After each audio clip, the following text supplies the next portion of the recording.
Nagapakitluoy subong ang mga residente sa Venezuela nga pasang karon pa ang search, rescue and retrieval operation sa ilang pungsod matapos nagtayog ang magkasunod nga mabaskog nga linog sa Hulyo 24. Suno sa mga residente, buhi man o kon patay, luyag nila nga makitaan ay pinalangga sa kabuhi matapos ang pagkulap sang dalagko nga mga establishmento sa nasabit nga pungsod.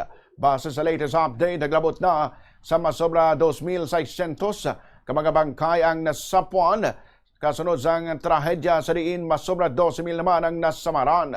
Wala man naghatag sang ginabulubanta nga numero sa mga missing ang Venezuela. Apang sunod naman sa United Nations, ginalantaw nga yara sa 50 pa o kung 50,000 pa ka mga individual ang wala sa gihapon nakitaan. Madumduman nga madamo umana mga nangin survivors sa mga linog apisan nga pila ng kadlaw nagligad sang natabo ang insidente.